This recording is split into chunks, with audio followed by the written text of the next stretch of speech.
Dom, it's a great time to be a journalist in America, isn't it? Yeah.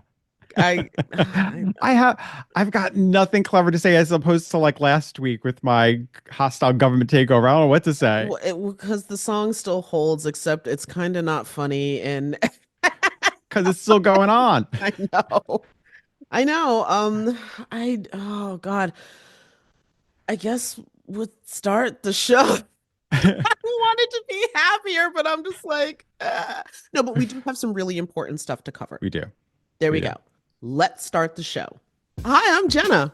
And I'm Dom. You know what's funny? Not long ago, we were both breaking news. Now we're Breaking unemployment records. exactly just like thousands of other journalists who've been laid off from newsrooms across the country. Yeah, and after the shock wore off, we kept asking ourselves, what the hell do we do now? And over many, many cups of coffee, And maybe a few drinks. we realized we had a unique opportunity here. Why not pull back the curtain on what's really happening in American media? Right? We've spent years in this industry seeing how stories get made or don't, and now we can actually talk about it. And trust me, there's a lot to talk about. From local news disappearing to social media reshaping journalism, we'll break it all down. And look, we're not here to lecture anybody. We just want to help make sense of the information that we're getting and maybe have some much needed fun along the way. So whether you're glued to the news, just trying to figure out what's real in your feed, or curious about the future of media, come hang with us. Welcome to Laid Off and Looking, a podcast where two journalists Are taking a critical look at American media.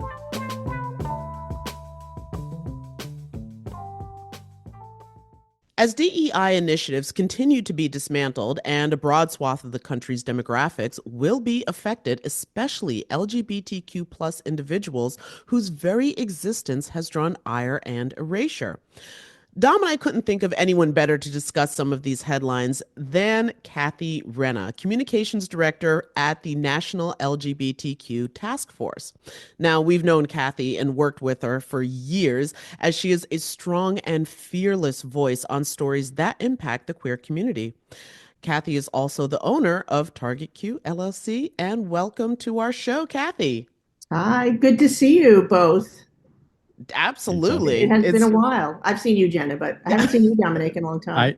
I I know it's been forever, too long. all right. Well, Dom, do you want to take Yeah, our first I'm going to headline, start with the which, first headline. ugh, So, first headline that we're talking about is from the LGBTQ plus news source, The Advocate, which reported recently that the National Park Service quietly removed the word transgender from the Stonewall National Monument's website. So now the Trump administration also took down pages on HIV and queer health from federal sites. No announcement, no explanation. The information just gone. NBC News followed up that multiple federal agencies have been scrubbing related content. The State Department removed information for LGBTQ plus travelers, while the Department of Education took down guidance on protecting transgender students. So, Kathy, we're kind of looking here. If history is being erased from, you know, government sites, how much responsibility does the media have in preserving it in public consciousness? Yeah, I mean, it's a good question. I think that, we went through this the first administration as well, right? I mean, everything mm-hmm. LGBT was wiped from the White House site. So it's not like we're shocked or surprised. And frankly, they may have tried to do it quietly, but we weren't quiet about it. So, we knew it would happen. And so when it did, it was absolutely vital for folks to be visible, organized. I mean, within like 12 hours, we had over 1,000 people in front of the Stonewall Inn in the park across the street, which is the actual national park site for the Stonewall Monument. And we had a ton of media there. I mean, we made sure the media came and covered.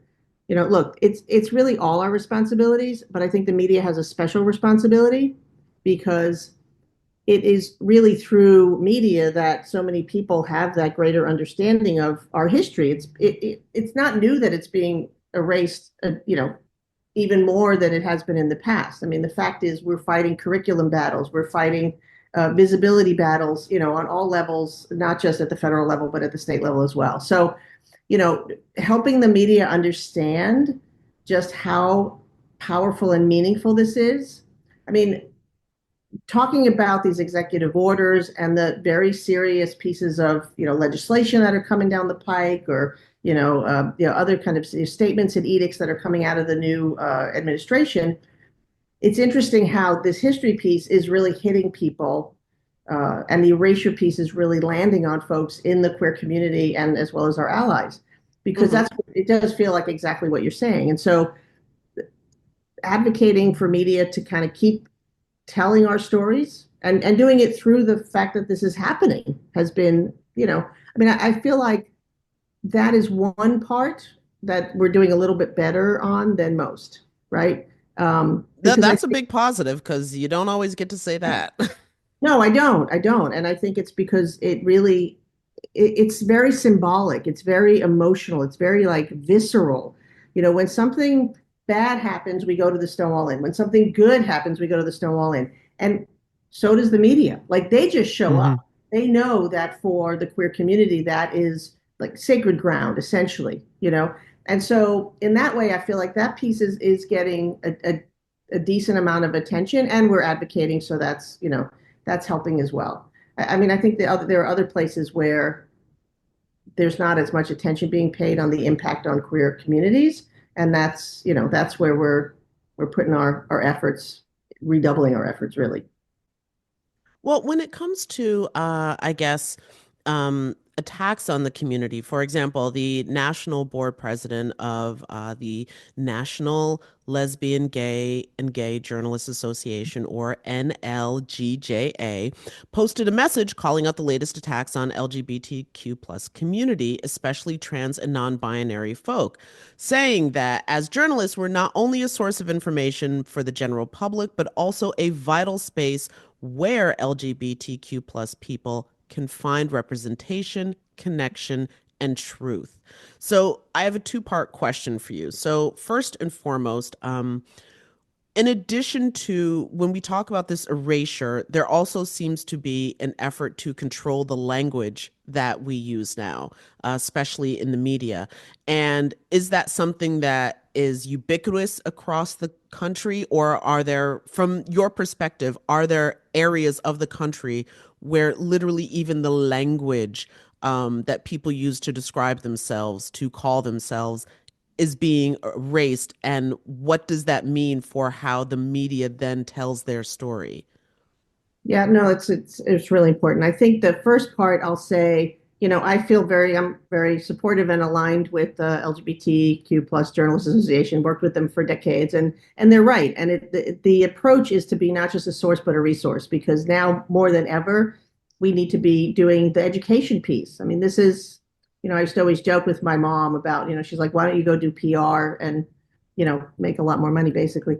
And, because this is not just about PR. This is about media education, about helping journalists. There are reasons that folks don't.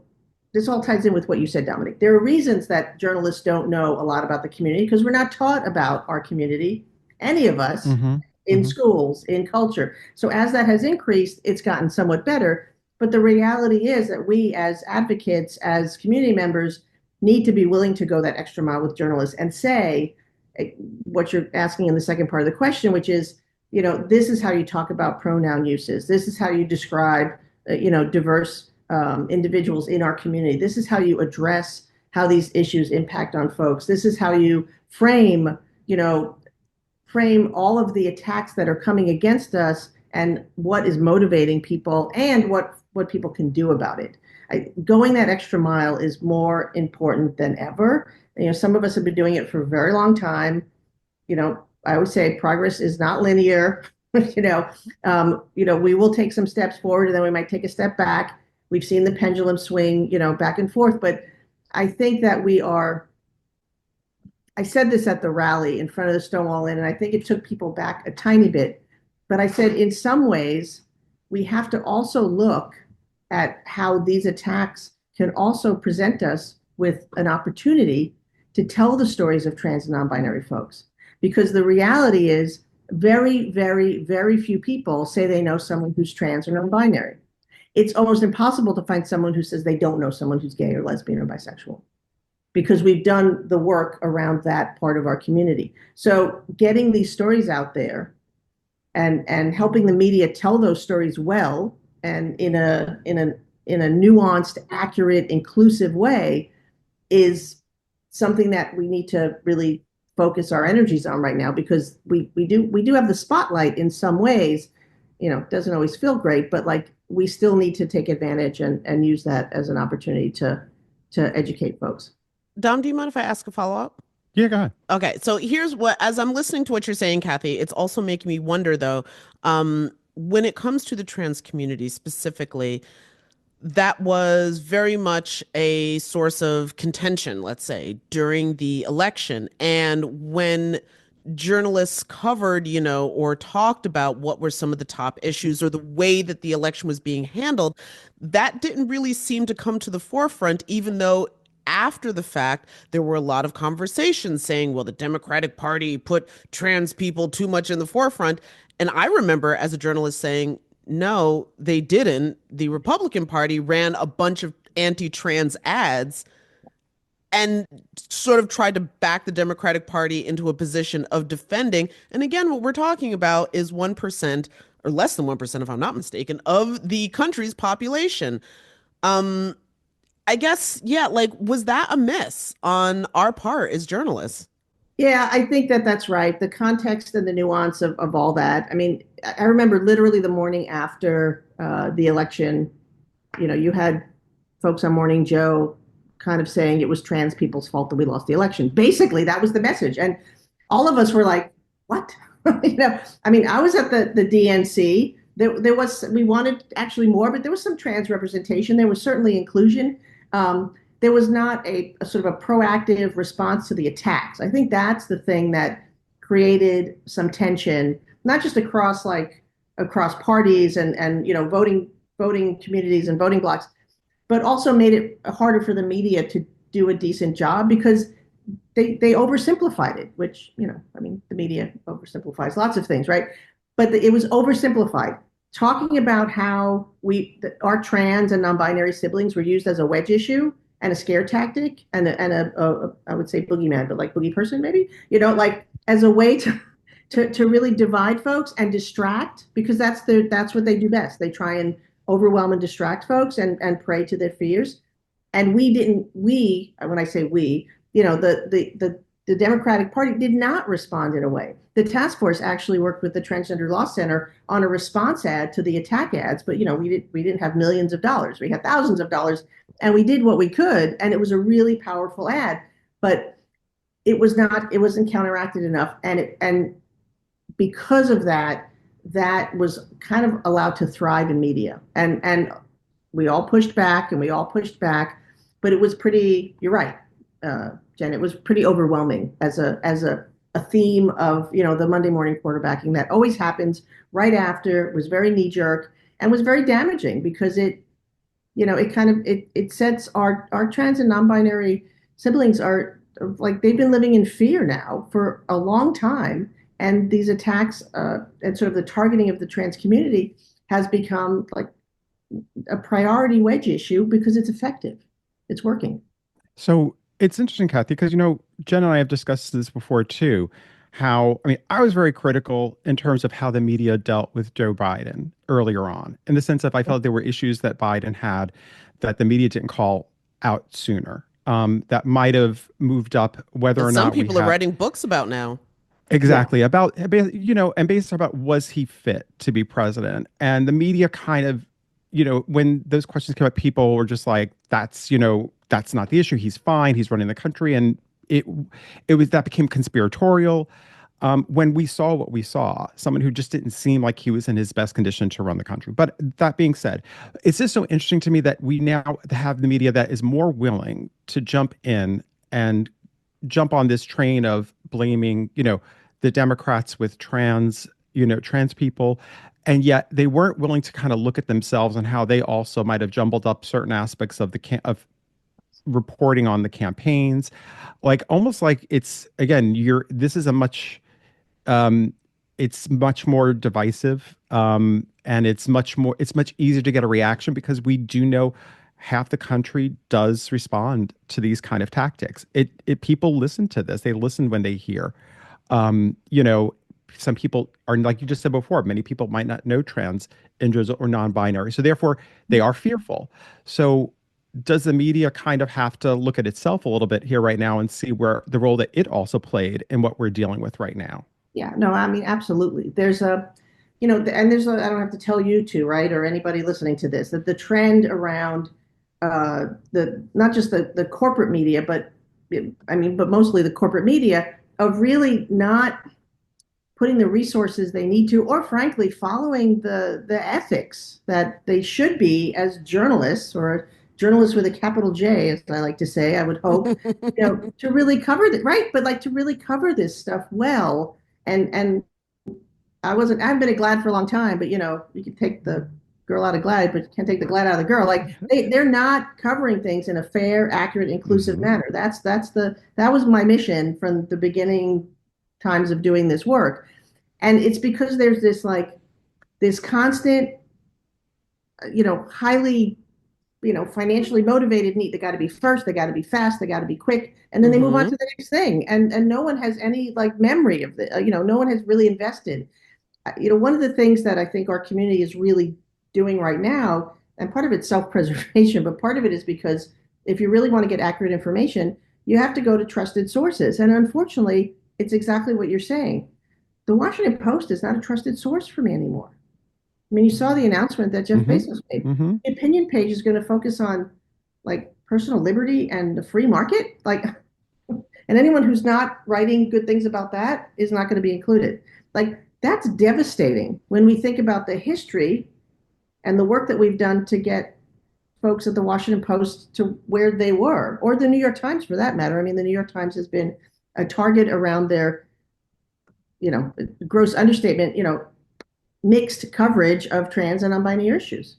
And I think this is the media as an industry, right? The media as a business is a big part of the reason why we're seeing the lack of frankly good coverage and good work that we should be. And that's a problem. That's a problem. It's why we're focusing on community-based media, not these nonprofit models for media, folks like you, social media, podcasting. I was going to ask about that, Cathy, how important that is right now, because if you see, you can't, legacy media, it's kind of like, it's always it's going to exist. But the reality is we're not going to get more space in that probably than we have. So therefore, what do we do in terms of how important are independent journalists, and also, and then all news influencers, how important are they now to the cause, these various types of media? They're incredibly important. I mean, they're like, at this point, I feel like that's the front lines. And that's just gonna be the reality, I think, for a while. I mean, again, like I know that we see things happen there are patterns, and then they'll come and then they'll go. Like, I talked to someone the other night here, one of our events, that was saying, oh, it'll be fine. It'll just be bad for a few years and then it'll get back to normal. And on some level, like, things do adjust in this country. This is what we've seen. We see Obama for 8 years and then we get Trump for 4 years. Like, it's a little bit, feels like a roller coaster. But I think for the queer community, the media plays such an important role in trying to minimize the damage that happens during 4 years of Trump, or now what will be another 4 years, hopefully just 4 years. The media plays such an important role in that, and losing faith, losing the reach of and the impact of legacy media is really damaging. At the same time, we have to be somewhat in survival mode. And so going to more, it's not an alternative media for me. It's more community focused media, more ethical media, more progressive media, LGBTQ queer media, and social media. I mean, young people, they're not reading the Washington Post, and they're not going to. They're going to TikTok. They're going to Instagram. They're following. Oh, we're on TikTok. Yeah, we're following organizations and folks that are not just, people say you're going to go to folks that are more aligned with how you think. That's not necessarily true. I think they're just going to places that they feel like the people are being authentic and they can trust. Yeah, the authenticity is something that we've discussed and we've heard a lot from a lot of other people. I do want to go back to, though, as you critique the media and ask, let's see. I've been doing this for 20 years, a little bit over that. Mhm. And one of the early stories, Kathy, you know this, Dom, you both know this, but one of the early stories that I covered that left me shook, for lack of a better description, Mhm. was the Newark murder of Sakia Gunn. And the murder alone was just absolutely terrible. This was a 15-year-old kid who basically her last words were, "No thanks, I'm a lesbian." And someone felt the need to take her life.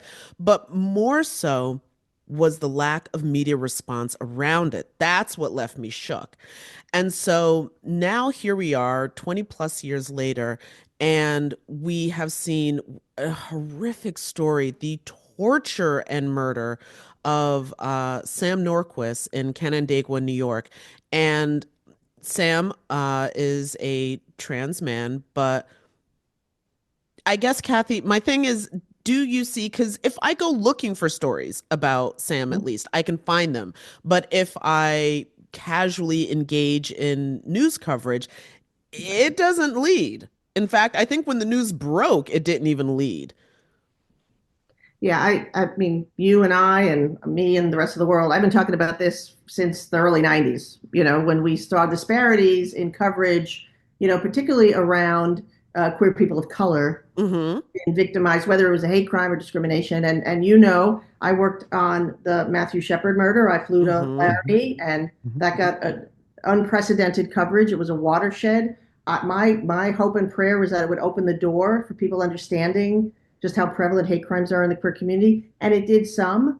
But I was also in Newark in the aftermath of Sakia's murder and fought like hell to try and get media coverage and was not anywhere near successful. And 20 years later, we're still working, for visibility. And I think there are two parts here.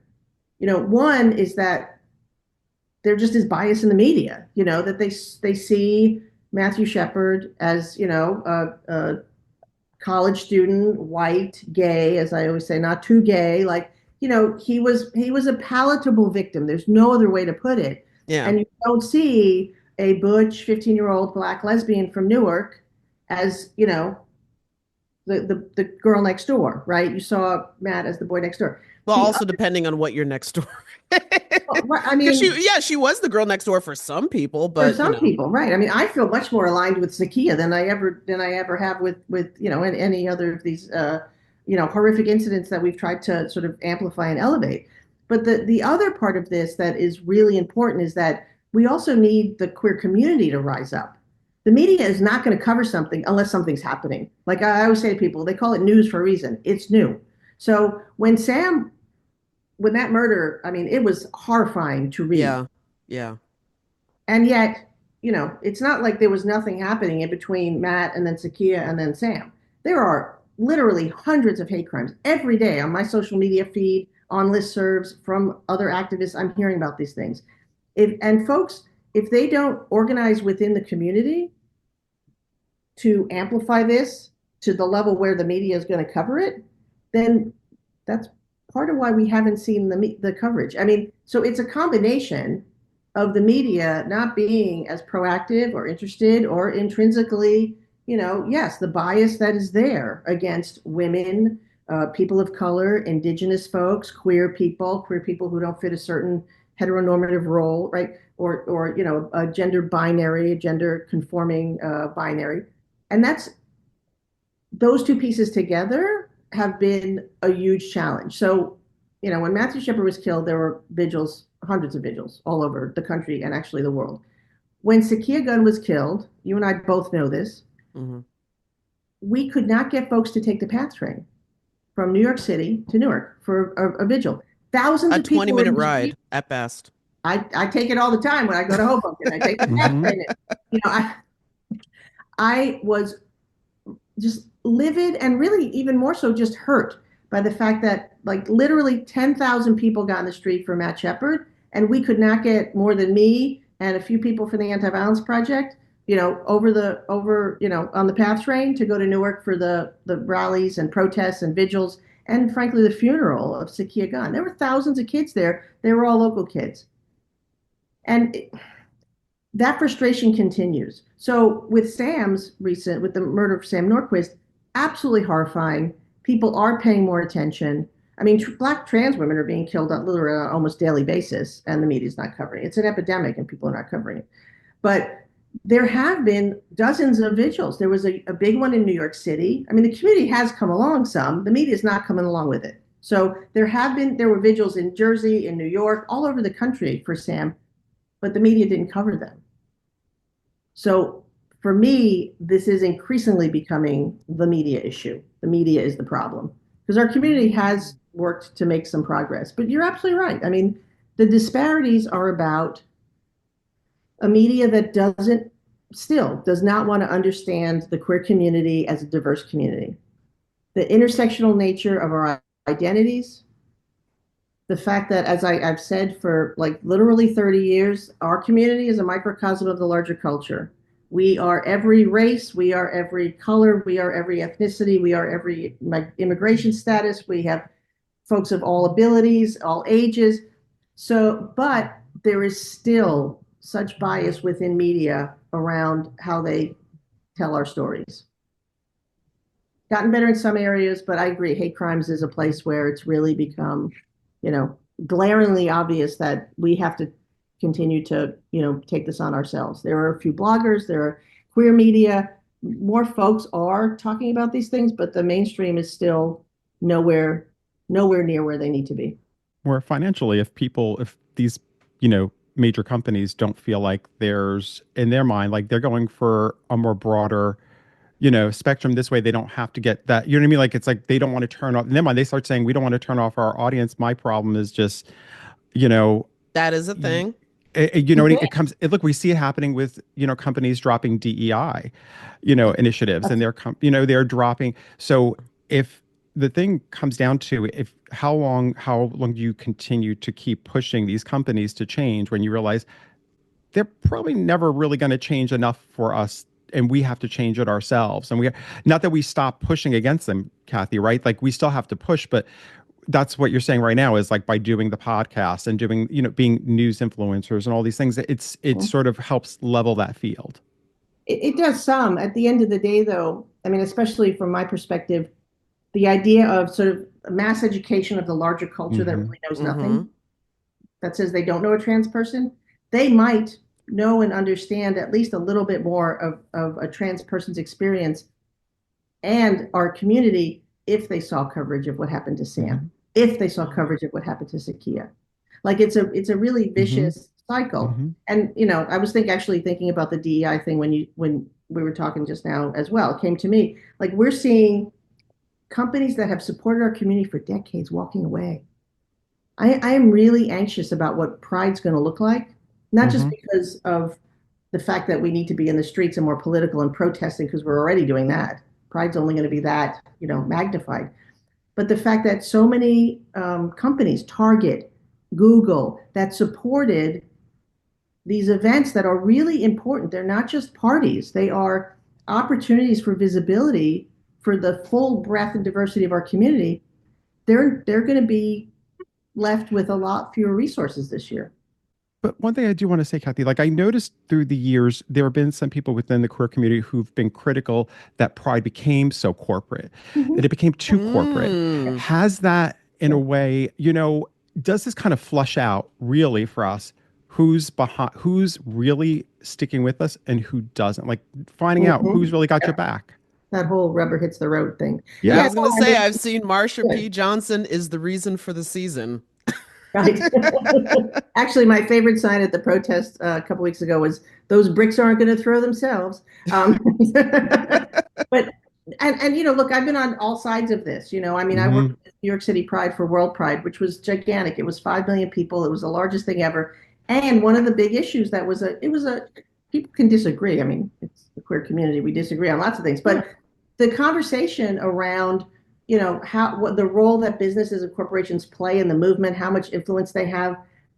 For me, it's not just, I mean, for them, the businesses, it's about money, right? At the end of the day, like, yes, they want to also, when the wind is blowing the right way, be inclusive, treat their employees right. Their businesses.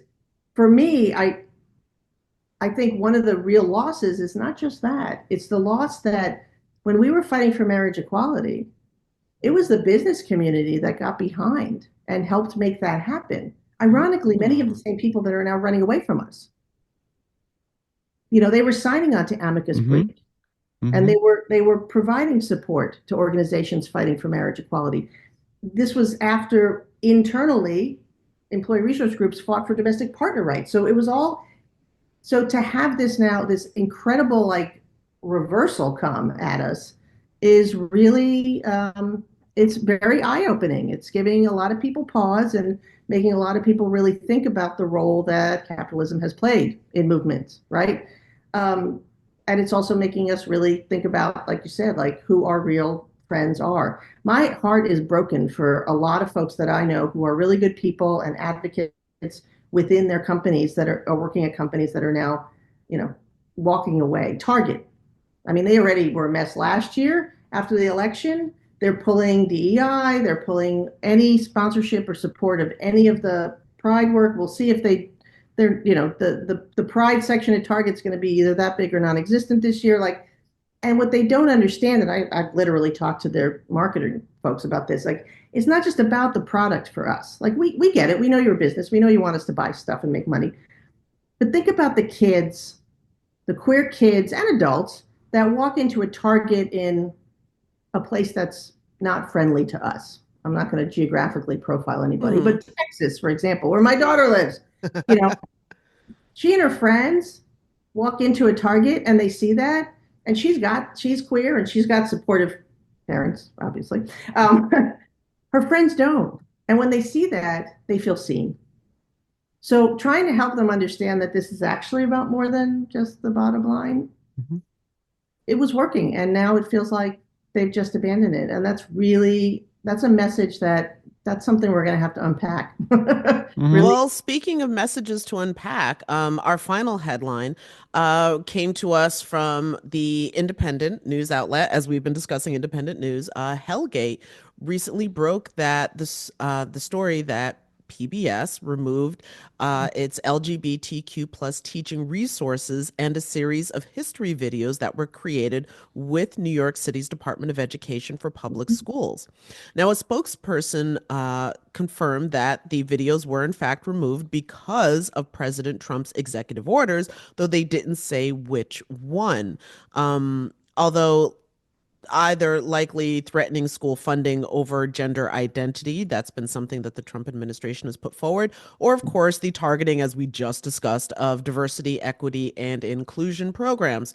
So, anyway, first and foremost, since then, Chalkbeat, another independent outlet, has reported that the city's Department of Education has posted the videos on their own platform, keeping them available to teachers and students.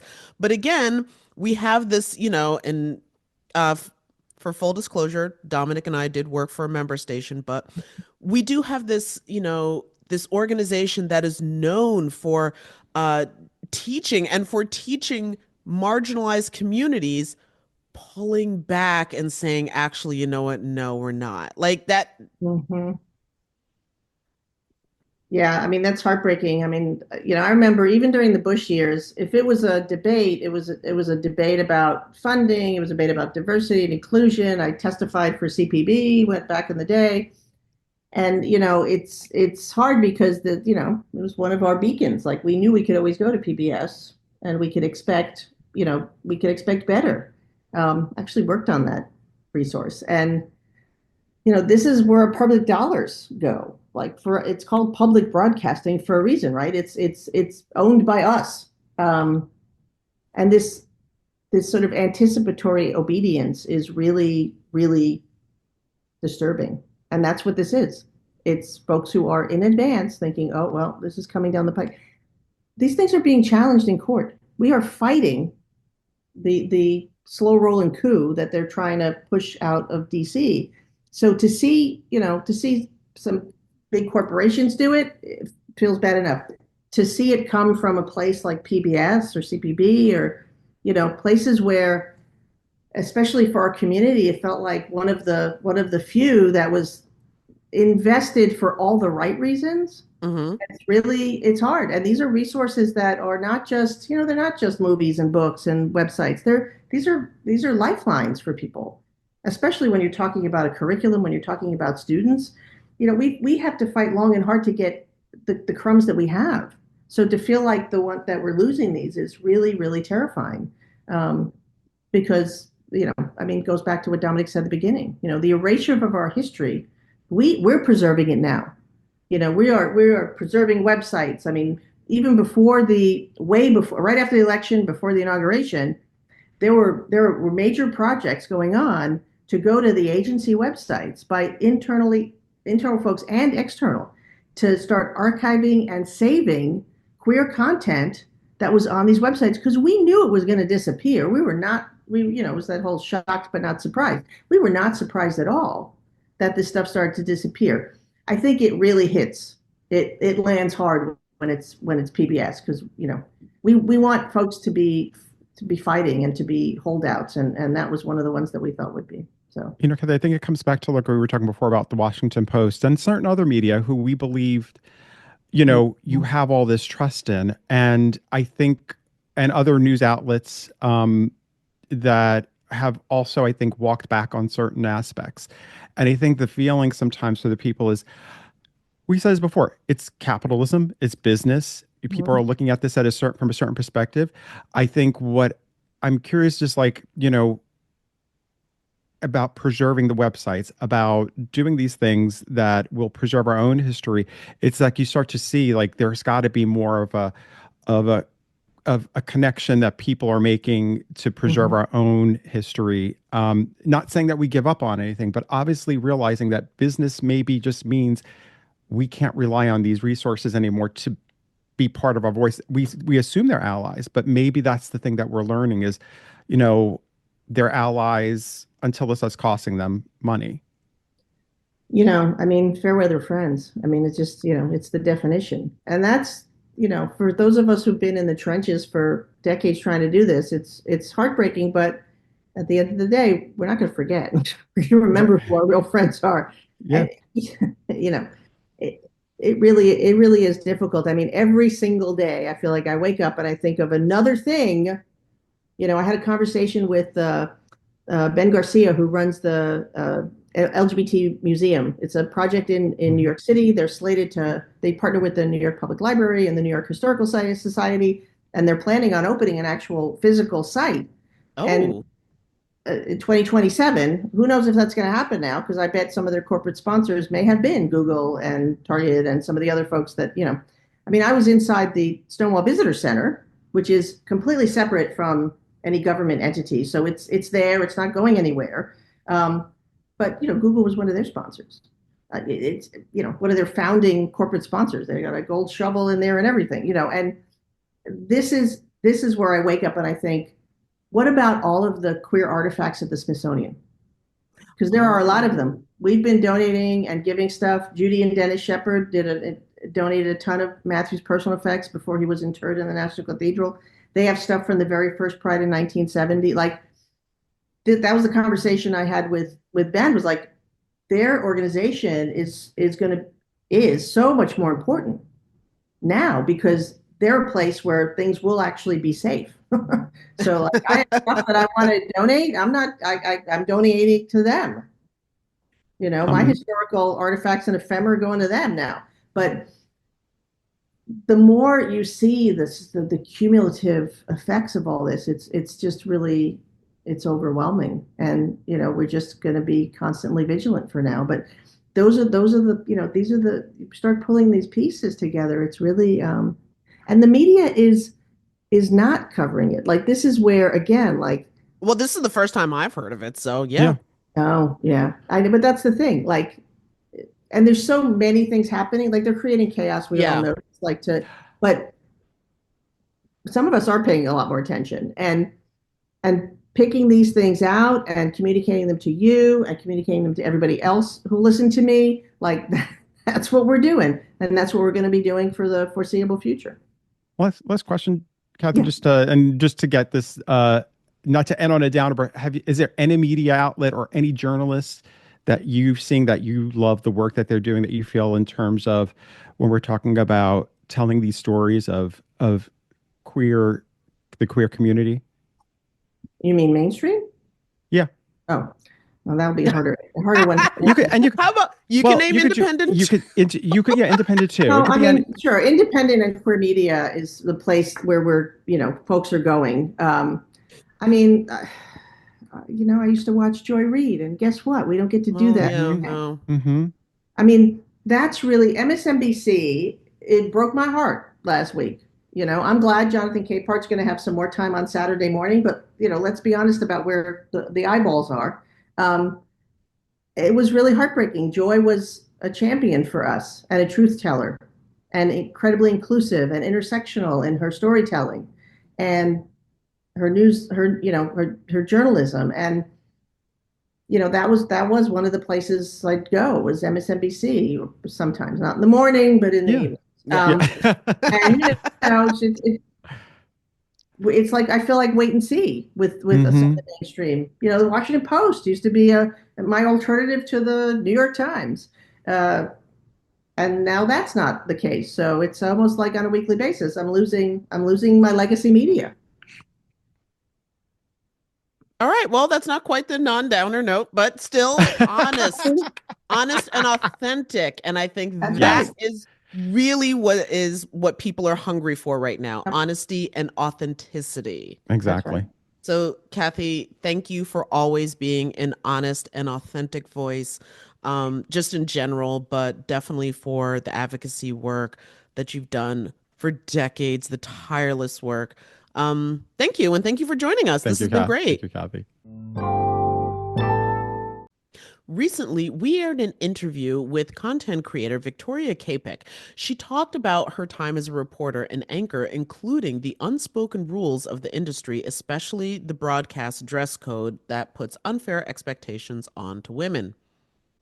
Today, we're bringing you part two of that conversation where Victoria discusses LGBTQ plus representation in journalism. I started by asking Victoria about navigating her queer identity in the news industry and whether she was able to be open about this part of herself during her time on air.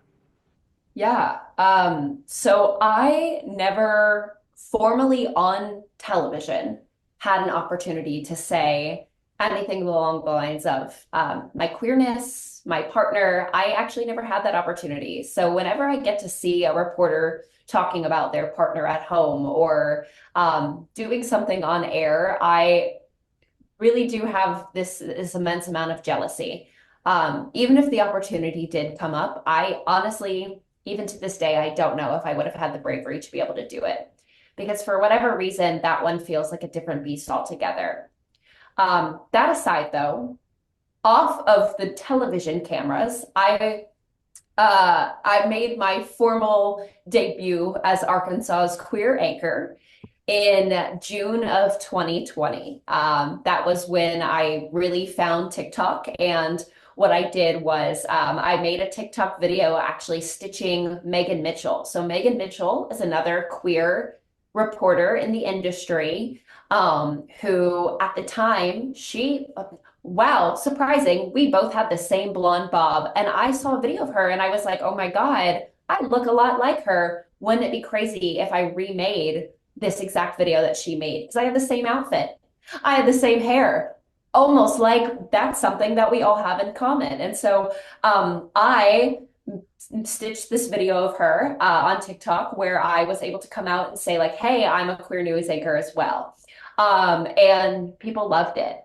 They loved, oh my God, not one, but two queer news anchors. This is fantastic. But even better because I was based in Arkansas, which was like kind of an unheard of situation, right? Obviously, there have been queer people who have held leadership roles before, but to be in this state, with so many like anti-LGBT and trans legislation and laws coming out in the past few years, and to have someone be such a visible face of that, it was really, really cool to people. So that was in June of 2020. And I kind of took on this like behind the physical news camera role of being TikTok's Arkansas LGBT news anchor.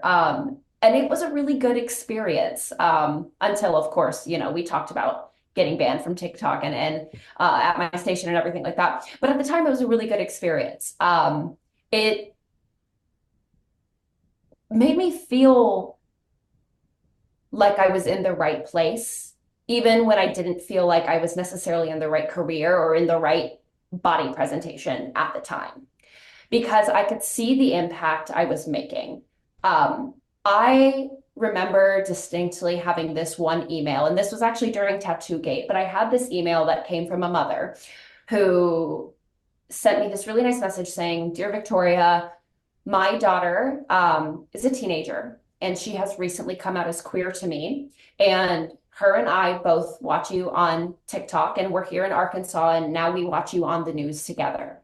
And watching your journey and your honesty on TikTok of coming out and talking about your experience working as an LGBT anchor, it has opened up conversations between us that we would have never had before." And she straight up was just like, "Thank you for being the representation that I never thought my queer daughter would be able to have in our state." Wow. That is the email that says it all. That is the message that says it all. I would do all of it over again just to know the impact that had when I did come out. Even though I was scared and I was stressed because I wasn't fully able to embrace this queer identity for about a year and a half more under that contract, I knew behind the scenes I was moving mountains, and it did so much for my own embracing of my queer identity, and I think it did a lot for the community here too. So it was a really special experience.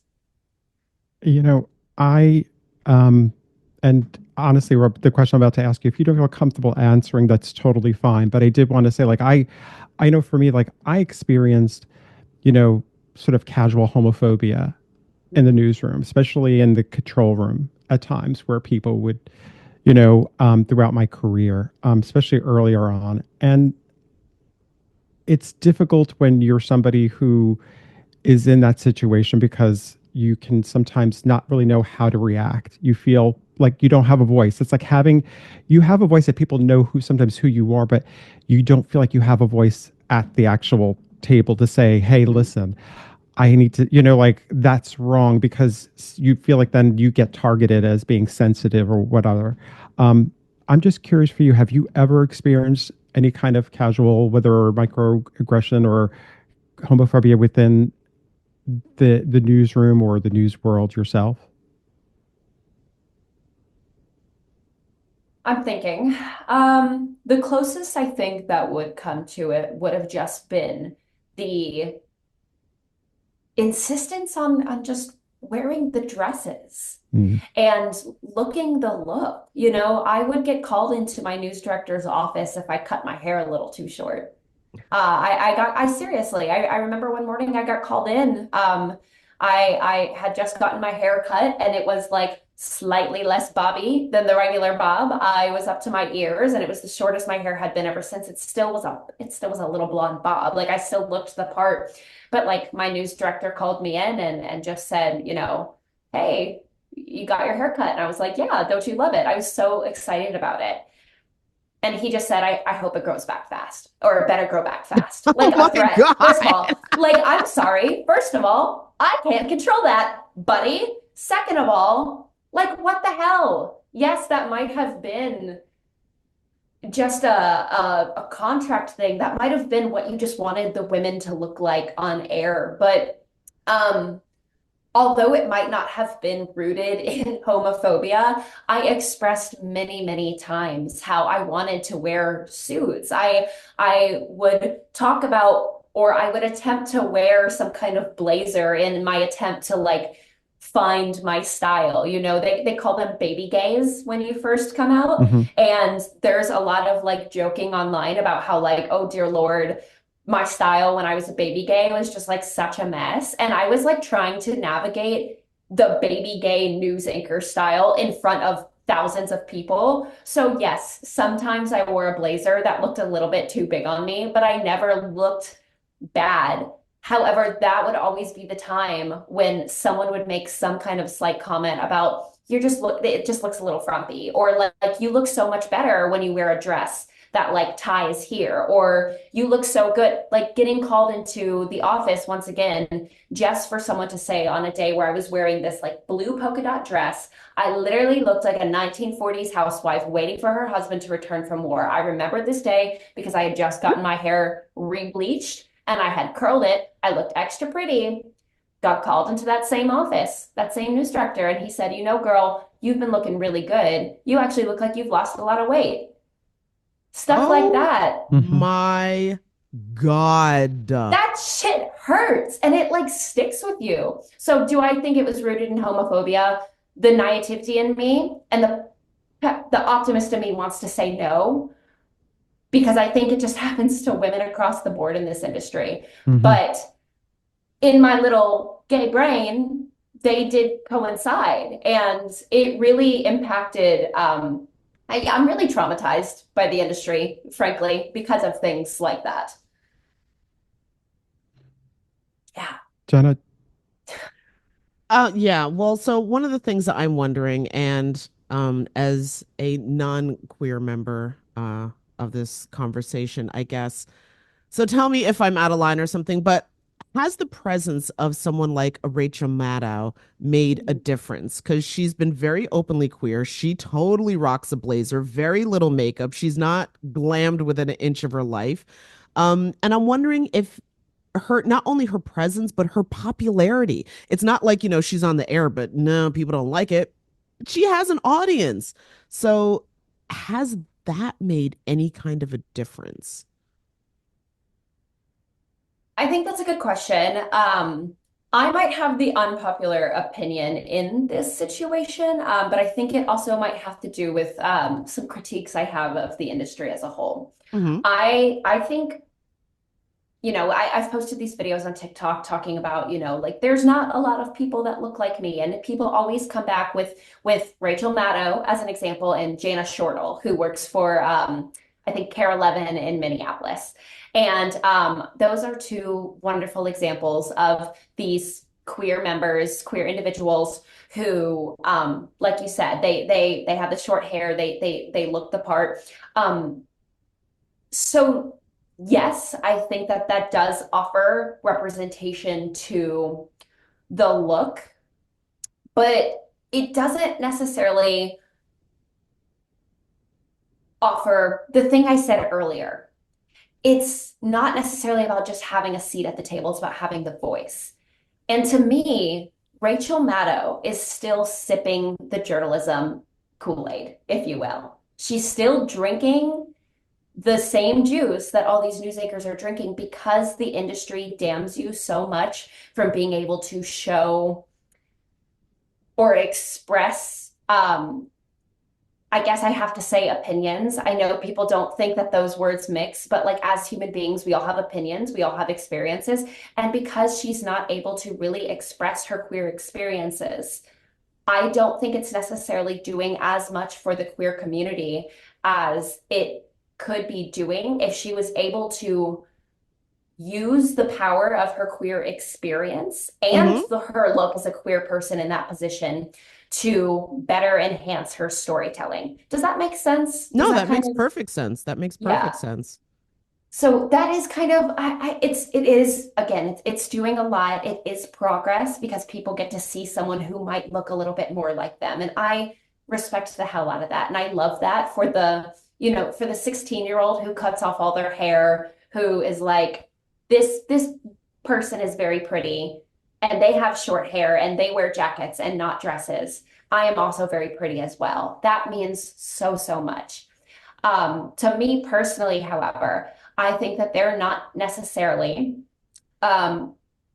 representing the queer community in as vocal a way as I wish they could be. But that is just the industry, and you can't blame her for coming in and doing her job. Totally. It's so tough. I think we want so much of this change to happen right now, to be at the place where we're all at personally. And when you're dealing with these big corporations, they are big corporations that have certain, and so it kind of, the change at these places sometimes is so slow. But I think of course, like you said, it's I guess it's something there, but we have to want more representation and more stories. It's like this whole idea of having, I guess, and we've discussed this before, off when we were doing a pre-interview actually, where we talked about not just having stories for, let's say, queer, it's Pride Month. And then that's when you see all the stories. It's like wanting to have a representation throughout the year because we exist, correct? I mean, that's the Yes. other thing too. Yeah, absolutely. Like, I mean, you and I, Dominic, like we don't go away after Pride Month. Like our, Right. like we don't poof disappear, exactly that. Like our stories and our experiences continue beyond that. And even though we are seeing progress in these news stations celebrating Pride and covering more queer stories throughout Pride Month, again, that's wonderful. But it's like damning LGBT legislation is happening throughout the country constantly. It's not just impacting us during Pride Month. Imagine what would happen if you didn't just talk about the legislation, but you talked about the people who that legislation was impacting. And that would be queer individuals, that would be people of color, that would be minorities. And I still think the industry is so far from that because for whatever reason, I don't know why. Well, yeah. So one of the other things, because we have discussed a lot of, there's a lot that needs to change. I think a lot of people would agree with that, audience members included. But what are some of the positives for you? Because there's got to be something that keeps you in this business. Like I know for me, even though with the layoff and everything, and people being like, "Oh, well, just do something else," and I was like, "No, I literally love this." So, what is it about this work that keeps you going? Great question. And thank you for saying let's stay positive because I literally told you guys during our pre-interview, I was like, oh my God, I don't just want to be like a spiral of negativity. I promise to everyone listening at home, I'm a pretty joy. I am literally leading a workshop on following your joy. It just so happens that this industry was a bit traumatic. That said, Jenna, you get it. Like if you if you are a journalist, if you are a reporter, print, television, otherwise, it's in your bones, man. It is in your blood. If you're on the producing side, it is still something that I wake up every morning and I miss it every single day. Because the impact that you can have if you filter out all the noise is incredible because you and not only from like the reporter side of things, like I got to have a backdoor view into every person's life, people from all walks of life, which me being a white middle class person from Georgia, like I might not necessarily would have had the experiences of learning about the indigenous communities in northern Minnesota and getting to like go on their reservation and see their stories and tell their stories and hear and learn about them and the impacts that certain things are having in their life is an experience that I would not give up for the world. So there was a lot of positive because you got to learn a lot. You got to be a forever student. You also got to just help make these people feel heard when they got to share their stories, when they got to tell you more often than not, people were so excited to talk about rice farming, right? Like they're so excited, but then they're devastated when there are floods happening in southern Arkansas and their rice fields are flooded. What are we going to do? How are we going to feed our families? And that's devastating, but it also is an amazing opportunity for them to really express to the world how important this is to them, how important their lives are, and we have a chance to get to see it. That's the part of it that I love is the learning and the storytelling and the getting to tell other people's to connect the world, I guess. And so I say I miss it every single day, and I do. I work in PR now, and it just doesn't give the same thrill. And so it's so it is hard to sit here and say, you know, I feel like I was essentially almost phased out of the industry because of the way I look and the way I wanted to express myself, when at the same time I feel this like passion in my blood to be able to tell stories, and to connect the world in this way. So there is a lot of positive that comes with it. It's also just like a really fun job. You get to wake up and you never know what's going to happen that day. You never know what Absolutely. stories are going to happen, and it keeps you on your toes. And there's a lot of really exciting parts about it. Yeah. Well, I'd like to say too, though, that you're doing great work on your TikTok channel. I think you put great content out there that is talking about something that, you know, being able to talk about this part of the industry, it's complicated, and I think being able to put it out there in a way that people can sort of get a little bit of behind the scenes of what it's like, because I think so many times people just think this is like, you guys have the best job, and there is a great part of the job, there really is, Yeah. but there's also a part that it is a business, and can be really tough on the people who work in it. And I think you do a great job, though, of being positive on there too. And I know you're doing a lot. So thank you for doing that and for creating that. I guess the last question we want to ask you, though, is uh, we ask all our guests is about, how did you become a journalist? What led you to this field? So I was a theater kid growing up. I know nothing about me gives that away at all, that I was a theater kid all growing up. Um, I've always loved telling stories. I've also always been a really good student. Like, I love learning. I would go back to school for the rest of my life if I could. I would go get 1,000 degrees. I literally would go learn anything in the world, because I think it's just important. It's fun. Um, but when it came to theater and it came to storytelling, I actually went to school, for none of those things. I went to school to study forensics, forensic science, because I had big ambitions for whatever reason of being the head of the FBI one day. Um, yeah, yep, That's yep. And impressive. that was very ambitious of me. I sat down in a few, so I had to take the criminal justice law classes and whatnot. And one of my classes was um, a police writing class, where you had to learn how to take reports like a police officer. And first of all, didn't like that at all. But I'm so grateful I had a professor, Tim Hayes, who literally pulled me up to class one day and he was just like, "What are you doing here?" He's like, "What? You are too gifted of a writer and just as a person." Because he was like, what are you doing in this class? What do you want to do?" And I was just like, "Oh, head of the FBI, whatever." And he was like, "This is not what you need to be doing. Like, you need to go do something where you can connect with other people." And so I told him, I was like, "Well, I always wanted to do theater." He was like, "What? Go do that." And I was like, "But I was told all growing up that theater isn't a viable job because you're never going to make money, right? Being an actor, being in that career, doing whatever, the thing that they tell kids, which is so damning to their dreaming and their entire existence." And so he was like, "Then go find another way to do what theater does for you."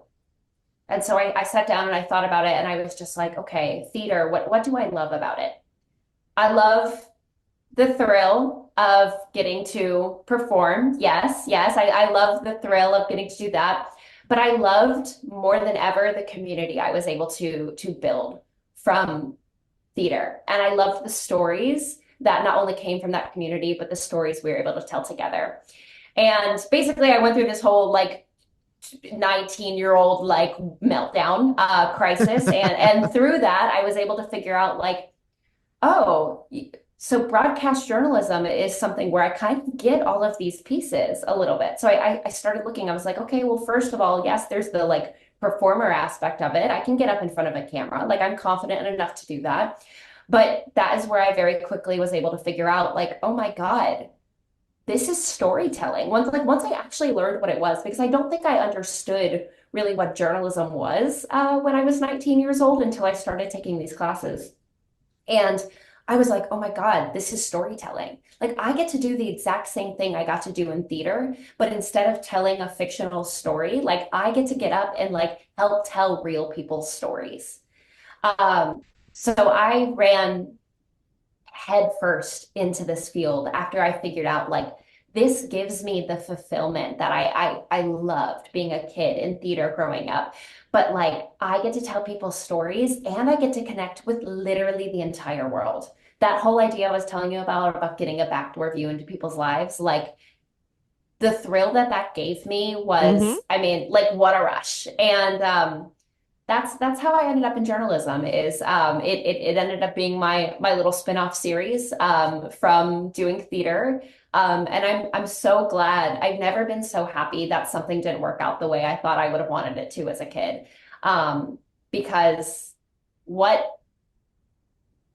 this has brought me, the curiosity that this field has brought me, the passion that this field has brought me is something that I don't think any other field can bring you in the same way that journalism does. So that's how I found it. And that's kind of the relationship I have with it today. Well, thank you for being it. And you obviously you have the skills for it. You really do. You're amazing. You're a great storyteller. And you know what? The industry's it is changing. And hopefully, it continues to grow and change as we go along. So thank you for joining us, Viktoria. It's really been a great conversation. And hope to see you again soon. I would love to see you guys again soon. Thank you so much. And thank you for what you're doing and getting our stories out there as well. I appreciate you guys and we'll talk soon. Thank you. Laid Off and Looking is an independent podcast conceived of and created by Jenna Flanagan and Dominic Camia. Music provided by Jake Howitt. Research by Laura Rothenbucker. You can watch and follow us on YouTube. Or you can listen and follow us wherever you get your podcasts. And if you have any questions or suggestions, we want to hear from you. So leave a comment. We do check them. Or reach out to us anytime at laidofandlookingpod@gmail.com. New episodes every Friday.